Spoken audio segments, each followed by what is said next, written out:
Pemirsa, saat ini kita hidup di zaman serba modern, serba teknologi yang disertai dengan perkembangan dan inovasi yang sangat cepat. Jadi mau tidak mau, suka tidak suka, masyarakat pun harus beradaptasi di era yang serba modern. Nah, pada saat ini saya berada di salah satu showcase yang diberi nama House of Future atau Rumah Masa Depan. Saya penasaran House of Future ini gimana wujudnya? Apa sebetulnya yang ingin dihadirkan untuk masyarakat khususnya di Indonesia? Saya akan hadirkan perbincangan bersama dengan CEO V2 Indonesia, Bapak Rudi Hidayat. Ikuti saya.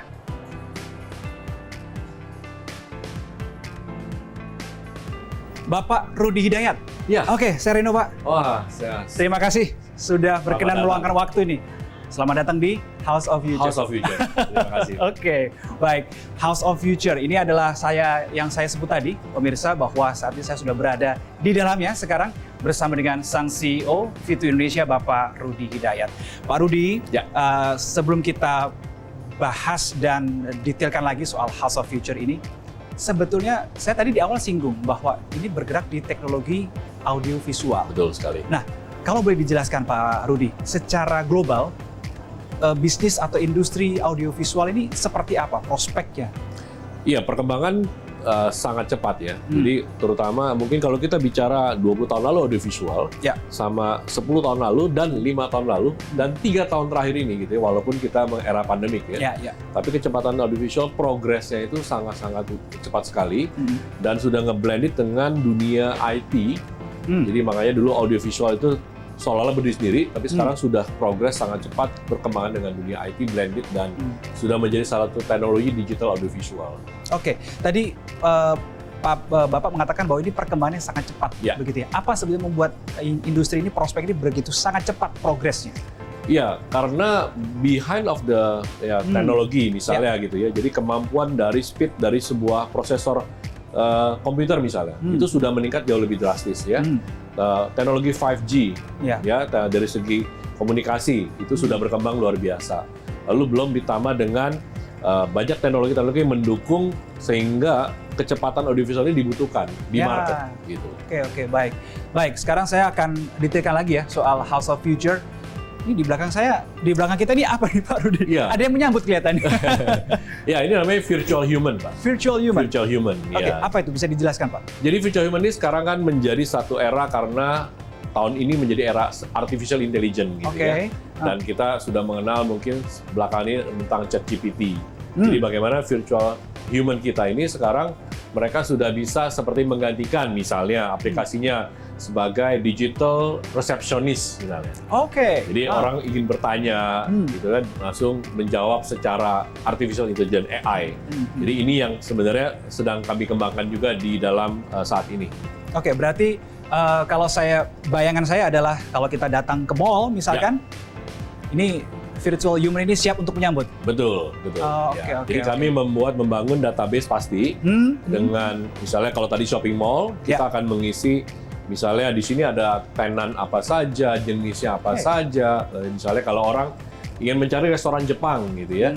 Jadi kita sudah punya database-nya dan AI-nya akan menjawab dia secara otomatis. Dan AI itu punya satu prinsip, semakin banyak sering ditanya orang, semakin pintar. Jadi seperti kayak orang learning, semakin kita banyak belajar, semakin kita pintar gitu ya. Jadi AI ini akan semakin kita tanya, dia akan semakin cepat nanti progresnya.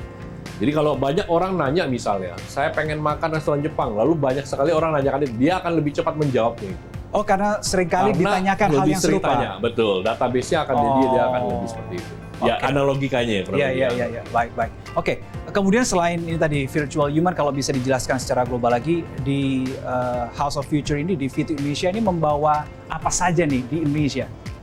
Iya, jadi kita dari virtual human ini kita kembangkan sebenarnya banyak ke aspek lain, gitu ya. Jadi contoh kita punya namanya teknologi XR misalnya, extended reality. Nah dalam extended reality kadang-kadang kita bisa melakukan misalnya salah satunya misalnya presenter pun kita bisa gantikan sebenarnya dengan ini ya. Waduh, bahaya juga nih posisi saya. Jadi podcastnya dalam bentuk XR tapi yang hadirnya presenternya virtual human, ya bisa saja. Ya kalau kita melatihnya dengan AI gitu ya. Ya, ataupun virtual human ini kita bisa pakai tadi dalam hal misalnya campaign, dalam hal misalnya berkomunikasi, humasnya, ya kita banyak juga aplikasi yang akan kita masukkan nanti dalam museum misalnya. Oke. Ya, jadi karena museum-museum ini penting sekali kan memberikan informasi. Jadi ini yang sedang kami lakukan pengembangannya. Oke, baik. Ini agak ngeri-ngeri sedap nih, bahaya juga nih posisi saya nih, karena bisa digantikan oleh virtual human. Tapi begini, Pak Rudi, yang juga tidak kalah penting ingin saya tanyakan adalah ini dari mana sih Fits Indonesia menghadirkan masa depan ke Indonesia ini, bagaimana prosesnya? Iya, jadi memang kami punya tagline namanya From the Future. Oke, Ya, from the future. Jadi kita bukannya, jadi from the future. Jadi kami ingin membawa sebenarnya satu teknologi yang sebenarnya sudah ada, sudah existing ke Indonesia.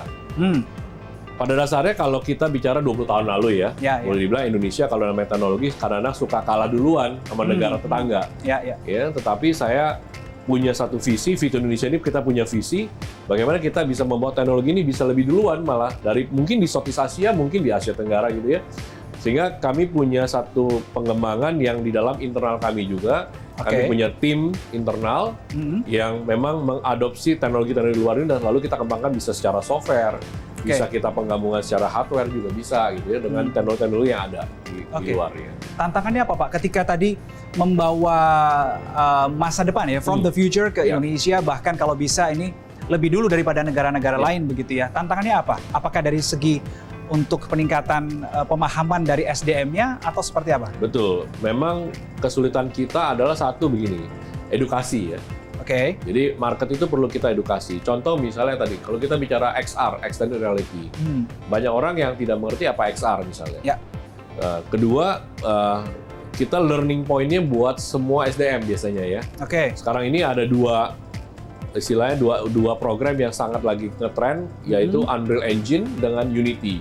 Jadi in the market lah gitu ya, kalau kita bicara software-software yang lagi berkembang untuk kebutuhan AI, AR, XR, VR.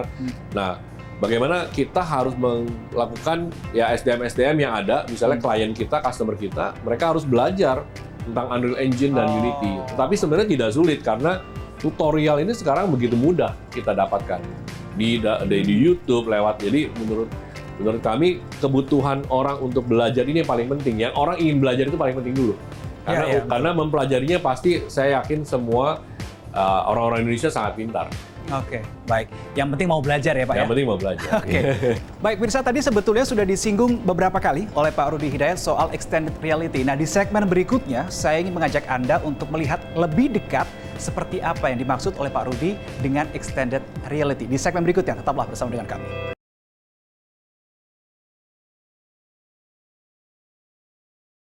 Didukung oleh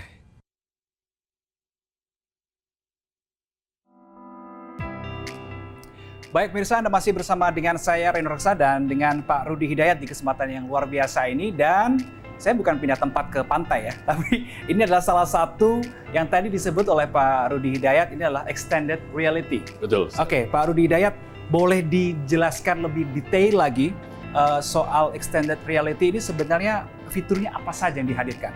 Ya, jadi sebenarnya extended reality ini adalah fotorealistik untuk kita melakukan perubahan mengganti dari teknologi green screen.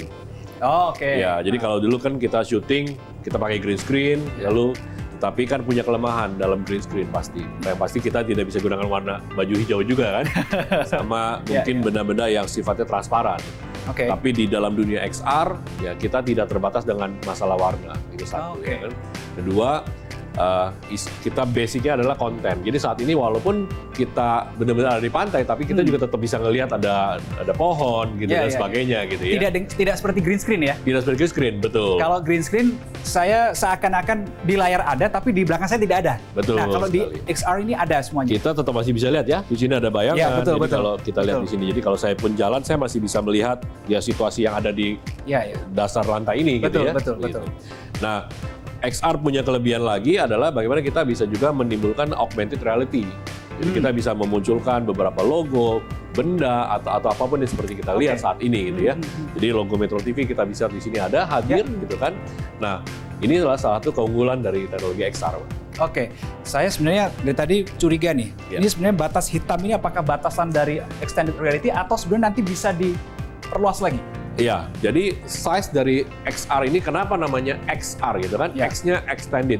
Jadi walaupun kita punya stage saat ini mungkin dari ujung ke ujung hanya 5 meter gitu ya. Dan tinggi hanya 2 meter, tetapi kalau kita lihat di dalam hasil layarnya, outputnya kita bisa sampai mungkin kesannya sampai bisa sampai 5 sampai 6 meter. Betul ya. Nah, di sini adalah sebenarnya batasan kita. Jadi kalau tangan saya akan keluar dari sini, maka tangan saya hilang ya. Akan terpotong ya itu ya? Terpotong ya. Karena inilah namanya extended. Jadi di sinilah mulai extendednya. Yang tidak dilihat dengan mata saat di syuting gitu ya, tetapi outputnya kita bisa lihat. Juga bagian atas. Jadi ketika kita melewati tangan saya di sini, maka kita tidak akan terlihat. Akan terpotong ya? Betul, terpotong. Yang di sini bagian saya Pak nyoba Pak. Siap. Nah, kepotong juga kaki saya. Karena juga. Keluar dari batas yang sudah diberikan. Karena keluar dari batas ini. Oke. Baik, ini biasanya dipakai untuk apa saja Pak, extended reality ini? Iya, sebenarnya pemakaiannya satu adalah bisa pembuatan dalam konten ya. Konten itu berarti bisa membuat film, kita bisa bikin iklan, kita bisa bikin misal juga podcast, ya kita bisa juga berupa satu event yang kita bikin hybrid. Oh gitu? Ya, jadi salah satunya kami sudah ada pasang di ICC di MGK Kemayoran. Jadi itu Integrity Convention Center, kita sudah pasang di sana secara permanen dan mereka lakukan secara hybrid. Jadi bisa orang lihat secara live, outputnya akan kita taruh di kiri dan kanan seperti kita lihat di sebelah sini, sehingga audiens bisa melihat, yang hadir online pun bisa melihat outputnya. Oke, baik. Nah, ini kan dengan kualitas yang luar biasa ini, dengan tampilan yang sangat tajam ini, apa yang harus diimbangi misalkan dengan seperti kamera misalkan? Teknologinya XR itu membutuhkan LED untuk bagian wall, istilahnya bagian belakang kita ini, 7.680 refresh rate-nya. Jadi 7.680 Hz. Lalu frame rate-nya juga harus bisa mencapai antara 180 sampai 240 Hz. Kenapa? Supaya kita melihatnya seperti fotorealistik. Jadi seperti benar-benar ya exactly soal saya sekarang ada di pantai, mungkin kalau saya rubah lagi misalnya dengan kondisi berubah lagi ada di dalam area lain lagi, orang akan melihat seperti kita benar-benar ada di jungle, di hutan, di pantai, ataupun di sebuah kota, ataupun di sebuah gedung, ataupun di sebuah ruangan gitu ya. Nah makanya membutuhkan itu tadi. Nah kebutuhan itu tentu harus diimbangi dengan kebutuhan kamera. Jadi kamera kita pun punya standarnya. Kalau secara teknis istilahnya kita punya SDI output, kita punya tracker, kita punya segala macam, dan kebutuhan lighting juga kita butuhkan juga. Jadi banyak faktor pendukungnya yang harus melengkapi ya. Betul. Baik. Pak Rudi, tadi Pak Rudi bilang bahwa extended reality ini bisa digunakan salah satunya adalah untuk film ya. Betul. Nah, film ini kan kalau kaitannya dengan studio misalkan. Saya dengar bahwa teman-teman dari Fitur Indonesia ini juga ada yang namanya studio IMXR. Nah ini bisa dijelaskan apa itu Pak? Studio apa itu? Ya, jadi kita pertama kali di Indonesia kita bekerja sama dengan PFN. Jadi PFN ini pusat film nasional yang negara yang under BUMN lah gitu ya. Nah di sana itu mereka punya satu studio yang kami membantu mengembangkan bersama-sama dengan PFN. Kita membuat the first XR studio. Jadi kita di sana bisa memberikan kepada customer, mereka bisa uji coba, mereka bisa trial. Kita membuka buat para kemarin mahasiswa, ya untuk mereka bisa mencoba untuk belajar. Karena kami juga ingin supaya ada edukasinya di sana, supaya kita juga mereka bisa tahu. Lalu kita undang para produser film, kita undang semua production house juga, termasuk stasiun TV kami undang untuk bisa lihat. Nah di sana itu kami menyiapkan lumayan besar, jadi kalau di sana itu 12 meter lebarnya, dengan tinggi 3,5 meter, dengan lantai juga luas sekali. Jadi di sana karena kita bisa bikin music video konten, gitu ya. Dan XR ini kan keunggulannya setelah syuting hasil outputnya bisa langsung dipakai sebenarnya, tanpa melewati post production. Terkecuali ya mungkin untuk beberapa pembuatan film ya kita butuh tetap touching lah gitu ya. Untuk ininya. Baik, luar biasa. Saya jadi penasaran ini ke studio IMXR yang dikomandoi oleh Pak Rudi Hidayat, luar biasa. Tapi saya masih ada satu hal lagi, Pak Rudi, yang saya ingin penasaran sekali ingin tanyakan kepada Anda, tapi di segmen berikutnya ya, kita harus jeda sejenak. Pemirsa tetaplah bersama kami, jangan kemana-mana.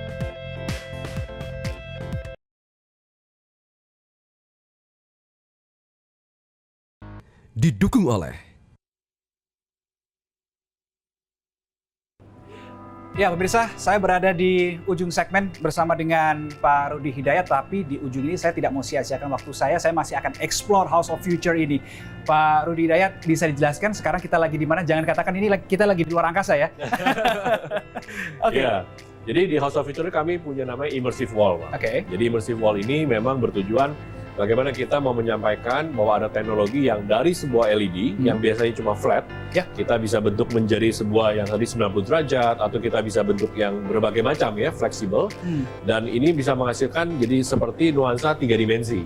Oh. Ya, karena perkembangan kalau kita lihat ya, perkembangan sekarang ini di luar, kita juga banyak ada instalasi di luar di Jakarta ini juga melakukan lewat LED ini menjadi dimensi 3 dimensi gitu. Ya, saya baru sadar ini ada siku ya ternyata di sini ya. Betul sekali. Oke. Ya. Tapi dia akan tetap terlihat nyambung ya. Iya, terkesan karena secara mata kita kan kita tetap left dan right gitu ya. Iya. Jadi kita makanya dapat satu imersif yang kita bisa lihat seolah-olah itu adalah 3 dimensi.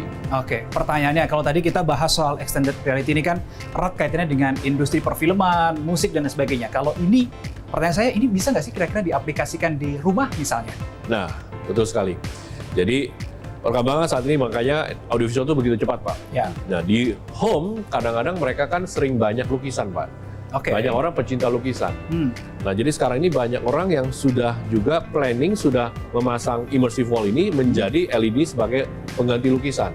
Oke. Jadi di ekosistemnya sekarang sudah ada di US dan Europe, ya, dan akan segera saya rasa di Asia. Ada satu istilahnya konten yang mereka bisa provide, bagaimana license dari para pelukis-pelukis internasional, gitu. Oh. Dan ini sebenarnya juga kami sedang jajaki dengan pelukis-pelukis di Indonesia, bagaimana nanti kita bisa membuat satu scanning, jadi kita scan hasil lukisannya, kita bisa lihat seperti lukisan-lukisan yang seperti kita secara fisik gitu ya, tapi sekarang kita bisa lihat secara digital. Oke, tapi tetap bisa moving seperti ini atau Ya, still? beberapa lukisan kita bisa kita bisa bikin bergerak atau kita bisa bikin still, tergantung dari ya tentu saja permintaan daripada ya, betul sekali. Pertanyaan gini Pak, ini kan kalau dibawa ke rumah bisa tadi jawabannya ya. Ya. Biasanya masyarakat ketika mendengar, oh bisa dibawa ke rumah. Nah pertanyaannya yang paling mendasar adalah listrik. Oke. Jadi kalau dengan listrik, konsumsi ya, konsumsi listriknya seperti apa? Iya. Teknologi LED berkembang, Pak. Jadi sekarang ini sudah punya namanya low power consumption. Jadi daya rendah ya. Jadi kalau kita sekarang kan kita tahu dulu mungkin orang juga mau pasang AC, freezer, listriknya tinggi semua kan. Betul. Lalu keluarlah teknologi inverter gitu ya. Nah di dalam LED pun sama. Sekarang ini mereka sudah punya banyak teknologi-teknologi yang power supply-nya sudah hemat energi, lalu udah low power consumption, sehingga kita bisa memilih yang spesifiknya daya listriknya rendah. Pasti itu ada untuk di dunia rumah. Di rumah ya. Di rumah ini minimum space-nya harus ada, kira-kira ada luasan atau berapa meter mungkin? Iya, jadi kembali lagi tergantung karena ini ada pixel pitch ya Pak. Contoh ini adalah 2,0 mili. Yang ini ya? Betul. Oke, jadi jarak idealnya Bapak lihatnya adalah 2 meter. Oke. Iya, jadi kalau Bapak punya jarak yang misalnya lebih dekat lagi mau lihat, kita punya namanya 0,7 mili. Lebih rapat lagi. Iya, jadi ibaratnya 1 meter pun lihat banget dan masih menghasilkan gambar yang sangat halus. Oke, baik. Pak Rudi, karena waktu kita juga terbatas, saya ingin tahu sebetulnya Anda ke depan akan membawa Fitu Indonesia ini seperti apa? Lebih ekspansinya lebih kemana lagi? Ya, tentu saja kami pertama akan mengikuti tren yang ada di dunia gitu ya. Jadi kalau tahun ini orang semua pasti bilangnya AI teknologi. Jadi kalau kita sekarang semua orang bicara AI. Tahun lalu orang bicara metaverse. Dan pastinya karena kami juga di audiovisual, kami ngeblend dengan dunia yang 2 huruf, saya selalu bilang XR, VR, AR, MR, ML, machine learning, robotik. Dan kami akan arahnya ke sana, tetap mengikuti perkembangan, dan ini akan kami bawa ke Indonesia.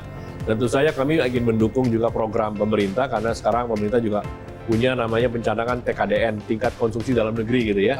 Jadi kita juga mencoba mendevelop lewat internal, kita membuat software-software yang kita bisa embedded dengan produk-produk yang ada di luar sana. Baik, sukses Pak Rudi Hidayat untuk semua misi yang dibawa oleh Fitu Indonesia untuk kedepannya. Terima kasih CEO Fitu Indonesia Bapak Rudi Hidayat sudah berbagi cerita dan pengalaman di kesempatan kali ini. Pemirsa, kita tentunya berharap supaya dengan kehadiran Fitu Indonesia ini, Indonesia tidak hanya jalan di tempat saja, tetapi bisa lebih maju ke depan, bisa tidak ketinggalan teknologi dibandingkan dengan negara-negara lain. Saya Reno Reksa pamit undur diri, sampai jumpa.